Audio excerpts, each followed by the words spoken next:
उधर राफेल में संसद में चर्चा हो रही, लेकिन राफेल के मुद्दे पर लोकसभा में चर्चा के दौरान कांग्रेस अध्यक्ष राहुल गांधी ने मोदी सरकार पर एक बार फिर से ताबड़तोड़ हमले किए और राफेल डील को बदलने का आरोप भी लगाया।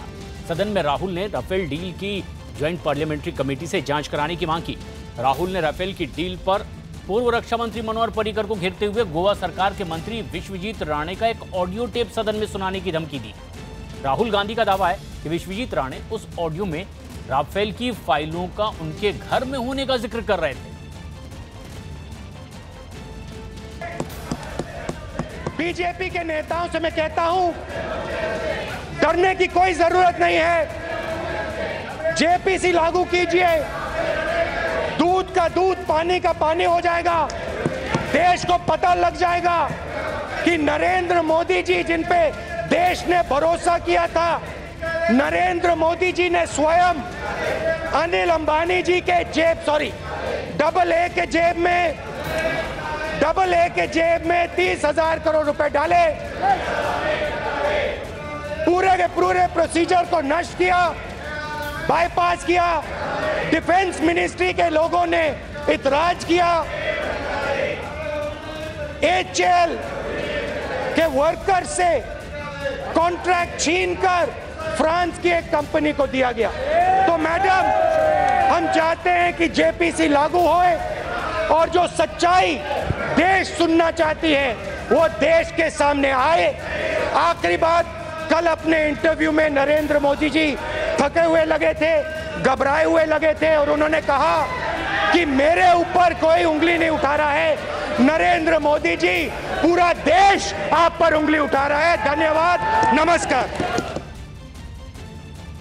गोवा के चीफ मिनिस्टर ने कैबिनेट मीटिंग में सबके सामने बोला, मेरे पास राफेल की फाइलें पड़ी हुई हैं, मेरे घर में पड़ी हुई हैं और राफेल का पूरा सच मेरे पास है और मुझे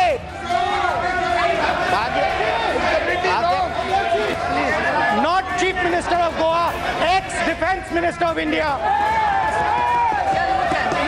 An even more important man has the files of Rafael in his cupboard. He has stated this to his cabinet and it has been authenticated by a cabinet minister of the government of Goa who belongs to the BJP. तो वहीं दूसरी तरफ सदन में राहुल गांधी के आरोपों के जवाब में मोदी सरकार की ओर से वित्त मंत्री अरुण जेटली ने मोर्चा संभाला। अरुण जेटली ने राफेल डील पर कांग्रेस के आरोपों को निराधार और झूठा बताते हुए दावा किया कि राफेल डील पर पिछले 6 महीने से झूठ बोला जा रहा है, जबकि सुप्रीम कोर्ट ने पहले ही मामले में सब साफ कर दिया है। वहीं राफेल डील पर कांग्रेस के कथित ऑडियो टेप को जेटली ने झूठा बताया और दावा किया कि टेप झूठा होने की वजह से ही कांग्रेस डर रही है। I may have given that family the benefit of doubt, but if in Bofors the finger points to you, if in National Herald the finger points to you, if in Augusta the finger points to you, then 3 is a bit too much. Madam, do we remember when it is 3 times? Madam, when it is 3 times, I am sure Shri Rahul Gandhi in his earlier days was seeing the James Bond films. James Bond had said,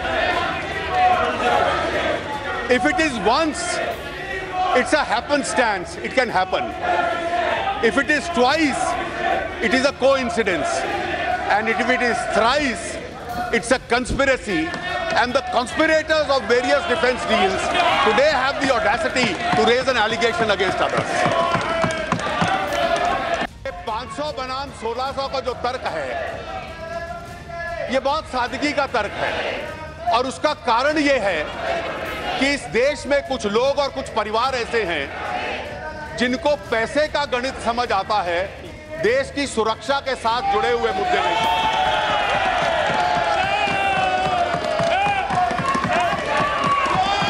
सरकार ने इस देश की सुरक्षा के साथ खिलवाड़ की। अध्यक्ष महोदया, जब ये सरकार बनी तो कुछ समय के लिए मुझे रक्षा विभाग मिला था। मैं जब पहली बार एयरफोर्स के अधिकारियों से मिला तो एयरफोर्स के अधिकारियों ने जो पहली प्रेजेंटेशन मुझे दी कि हमारे दुश्मनों के पास 400 ऐसे कॉम्बैट जहाज हैं, हमारी स्क्वाड्रन स्ट्रेंथ कम हो रही है और ये आवश्यक है कि हमें तुरंत ये चाहिए।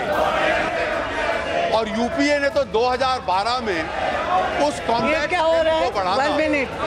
लेकिन राफेल डील पर राहुल गांधी के आरोपों पर प्रधानमंत्री मोदी ने कल कहा था कि ये उन पर व्यक्तिगत आरोप नहीं है और उन्होंने इस मुद्दे पर संसद में अपनी बात रखी है और सुप्रीम कोर्ट ने तो बाल की खाल निकाल कर रख दी है।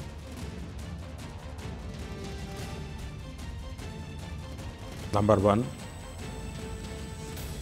ये मेरे पर व्यक्तिगत आरोप नहीं है, एक सरकार पर आरोप है। सरकार पर आरोप, मेरे पर व्यक्तिगत आरोप है तो उनको खोज करके निकालना चाहिए कि किसने दिया, क्या दिया, कहाँ रखा, सब निकालना चाहिए। दूसरी बात है कि संसद में मैंने विस्तार से इसका जवाब दिया है। जहाँ भी मुझे पब्लिक में बोलने का मौका मिला है मैंने इस विस्तार से बताया है। तीसरी बात है, सुप्रीम कोर्ट तक मसला क्लियर हो चुका है। सुप्रीम कोर्ट ने उसके बाल की खाल उधेड़ करके सारी चीज़ें निकाल कर के रख दी है।